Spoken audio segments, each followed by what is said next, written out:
quand je prends le crédit, c'est pas un risque. Prendre le crédit, certes, c'est un risque. Parce que, en prenant le crédit, il y a beaucoup d'événements qui peuvent survenir. Voilà. La personne peut mourir.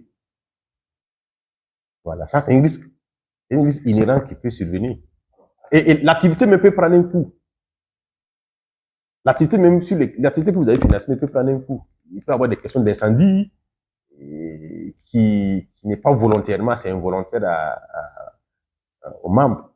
C'est pas forcément volontaire. Donc il y a beaucoup de risques qui peuvent survenir. Voilà. À tous les niveaux, il y a des risques. L'institution peut tomber en faillite. Il peut y avoir des détournements de fonds. On a vu des institutions, les agents ont détourné des fonds. Ça peut arriver. C'est un risque. Imaginez si vous prenez un crédit pour octroyer des crédits à vos membres et qu'il y a des détournements. Il y a un risque d'image qui est là. Il y a un risque d'image, de notoriété. Et ça va impacter même le résultat de l'institution. Tout ça, c'est des risques. Et ça peut aller à la perte d'emploi. Et il y a l'économie que vous accompagnez. C'est tout un coup que ça va prendre.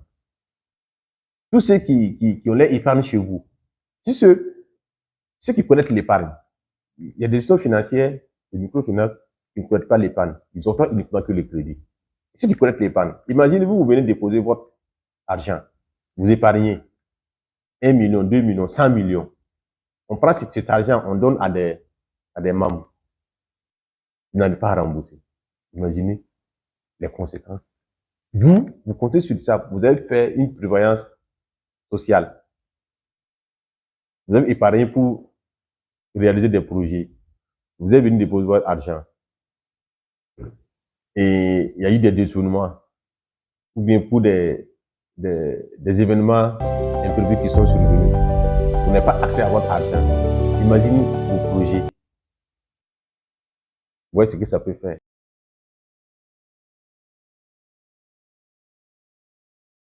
L'assurance agricole, disons, c'est l'assurance agricole indicielle. L'assurance agricole aujourd'hui est une des solutions au financement agricole. Voilà. Par exemple, comme je le disais, les changements climatiques, c'est des événements naturels qu'on ne maîtrise pas forcément. Et donc, en finançant le monde agricole, il faut rassurer les producteurs et rassurer l'institution financière. Donc, il y a un autre acteur qui vient en jeu entre l'institution financière et les producteurs, qui est l'assureur agricole. En ce moment, au regard des risques qui peuvent survenir, il minimise les risques en assurant les différentes parties pour dire que, bon, même si le risque survient, bon, moi, je vais dédommager telle ou telle situation.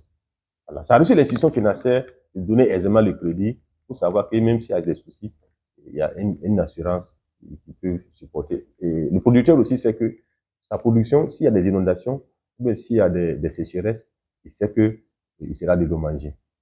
Voilà. Et donc, l'assurance agricole indicielle ici, c'est vraiment de rassurer, voilà, l'institution financière, les producteurs, voilà, pour que chacun soit à l'aise dans son activité. Le conseil que je peux donner, c'est de chercher à maîtriser, que l'institution financière cherche à maîtriser le financement des chaînes de valeur.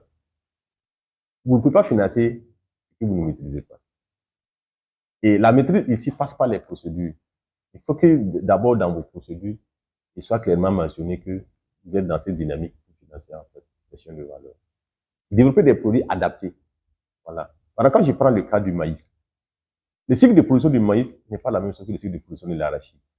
Vous ne pouvez pas financer, donner les mêmes délais de traitement, de remboursement à un producteur de maïs qu'à un producteur de sésame ou même d'arachide, ou bien un producteur de... Donc, les cycles de production des denrées ne sont pas les mêmes. Donc, il faut des produits adaptés à chaque denrée. Il faut que l'institution financière puisse arriver à maîtriser tous ces aspects. Il faut que le producteur maîtrise sa production, sa chaîne de production. Je sème aujourd'hui, je récolte tant de tonnes, voilà auquel prix je peux vendre, voilà ce que je peux avoir comme vente. Donc, il faut qu'il y ait une compte d'exploitation très claire. Donc, le producteur doit maîtriser en fait son activité, voilà, et maîtriser tous les risques qui peuvent survenir.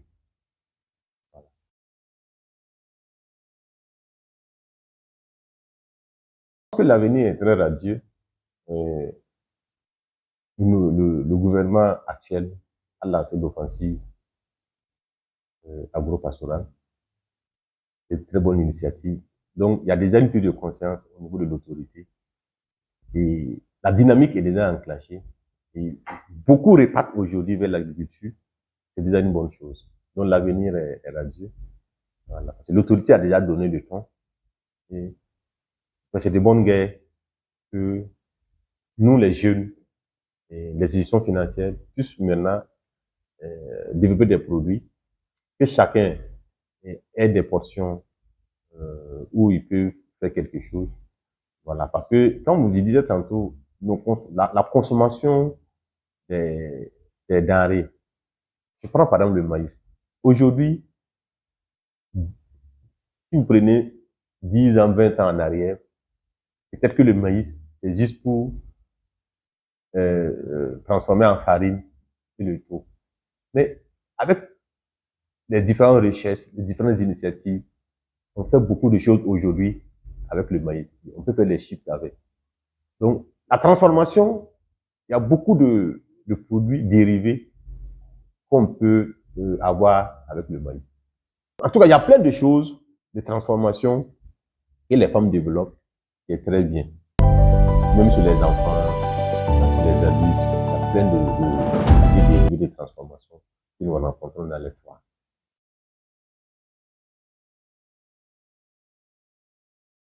Inviter vraiment les autorités à accompagner vraiment les institutions financières, voilà, à répondre vraiment aux besoins. Voilà, quand je dis accompagner, c'est à tous les niveaux. Voilà, c'est de faciliter vraiment l'accès au financement, baliser les choses, voilà, pour que les institutions financières puissent aussi répondre. Parce qu'aujourd'hui, l'État seul ne peut pas. L'État seul ne peut pas. Il faut la contribution de tous. Et les gens ont besoin du microcrédit pour améliorer leurs activités, générer le revenu, leurs conditions de vie. Et donc, en donnant aussi les crédits, il faut que les personnes soient en sécurité, voilà, pour pouvoir bien travailler et venir rembourser. Et ça permet à l'économie d'avancer. Et c'est le développement du pays, c'est tout le monde qui gagne.